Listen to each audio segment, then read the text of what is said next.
한편 이런 여유증 등급이 왜 문제가 되느냐고 하면은 일단 사용되고 있는 등급 자체가 사이먼 분류법이라고 하는 등급인데요. 이거는 미국 사이먼 박사님이 1973년도에 쓴 논문에 나와 있는 분류법입니다. 그럼 이런 분류법이 절대적이냐?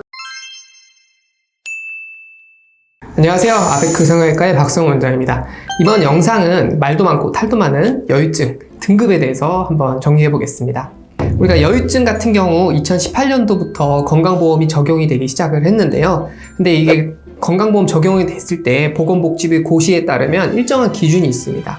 예를 들어서 초음파 검사나 병리조직 검사를 했을 때 유선조직이 과다 증식이 있어야 되고, 또 등급이 있는데 그 등급에서 2A 이상일 경우에만 건강보험이 된다라고 얘기를 하고 있는데요.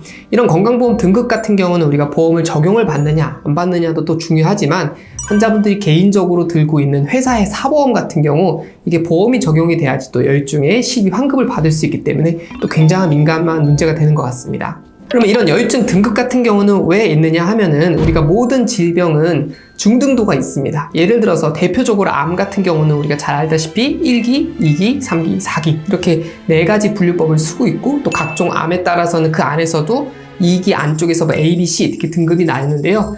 여유증도 마찬가지입니다. 여유증도 크게 지금 널리 사용되고 있는 거는 국가 고시에서 사이먼 분류법이라고 부르는 등급을 쓰고 있는데, 1등급이 있고 2등급이 있고 3등급이 있는데, 2등급 안에서는 2A 등급, 또 2B 등급, 그렇게 4가지 등급을 나눠서 쓰고 있습니다.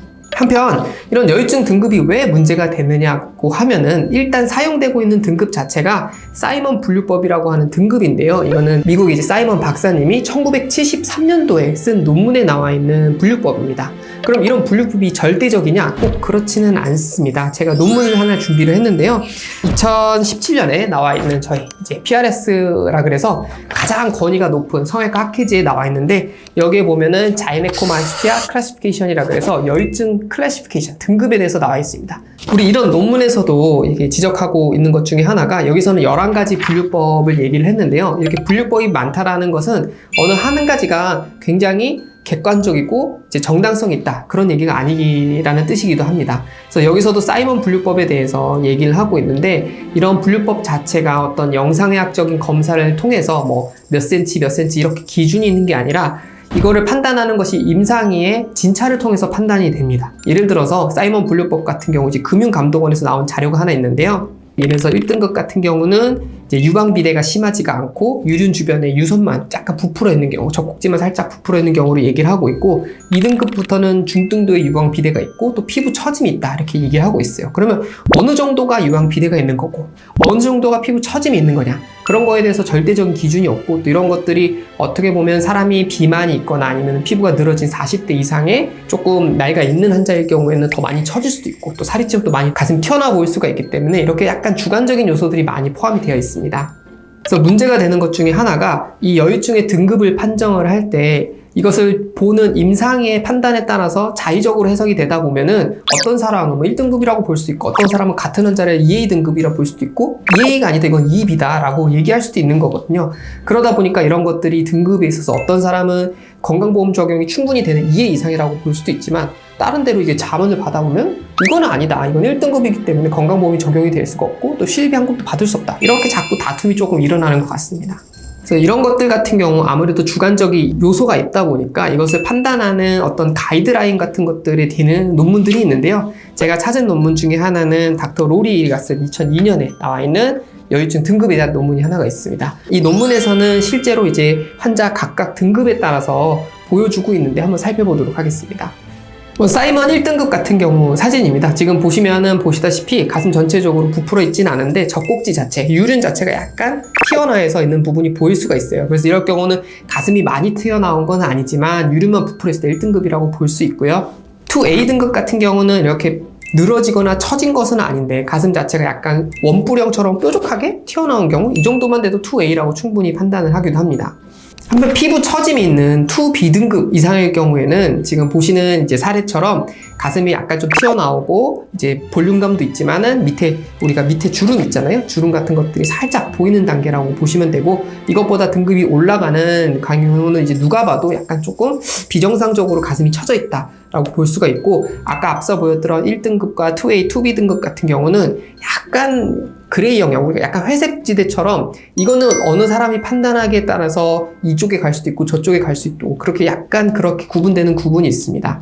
그래서 한국인들 같은 경우 이제 서양인들보다는 조금 마른 체형이 많고 비만이 조금 적고, 그러다 보니까 여유증 등급을 판정할 때 외국의 기준을 그대로 들여올 수 없다라는 약간 차이점도 있는데요. 실제 한국 환자들 같은 경우 1등급이 어떻게 나타나냐면, 지금 보시는 것처럼 전반적으로 다 말랐는데 유륜 자체만 살짝 튀어나와 있는 경우가 있어요. 그래서 가슴에 보면 지방 흡입할 곳도 별로 없지만, 이럴 경우는 1등급이라고 판단을 하고, 이거 이상의 경우는 저는 개인적으로는 2A 이상 등급이라고 생각을 하고 있습니다.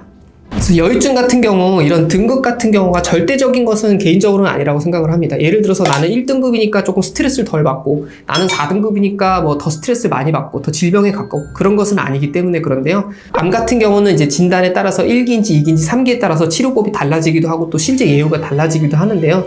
여유증 같은 경우는 뭐 1등급과 2등급, 3등급이 차이가 크게 이제 보기에는 날 수는 있지만 실제 수술 결과에 큰 영향을 미치거나 그런 것도 아니고, 수술법이 달라지는 것은 아닙니다. 그래서 저 같은 경우는 여유증 환자분들 같은 경우 대부분 이런 일상생활에서 장애, 예를 들어서 내가 가슴을 못 피고 다니니까 어깨가 좀 구부정하고 자신감도 없고, 옷을 입을 때 항상 뭔가 젖꼭지 패치 같은 것을 붙인다든지 아니면 얇은 옷을 입지 못하는 그런 불편감을 안고 병원에 오시기 때문에, 이런 등급에 대해서도 내가 어떻게 굉장히 까다롭게 하기보다는 환자분이 받는 스트레스나 아니면 실제 우리 비만도나 아니면 나이 등을 고려를 해서 등급을 판정하는 게 조금 더 맞는 방향이 아닐까라고 생각을 하고 있습니다.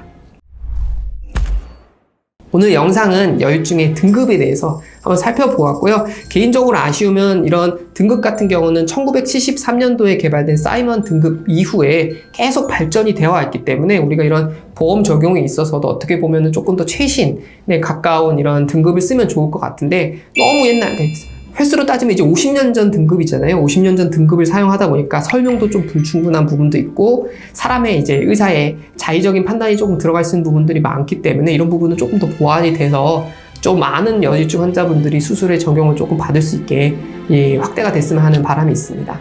이번 영상 도움이 되셨다면 채널 구독, 영상 좋아요 함께 부탁드리겠습니다. 감사합니다.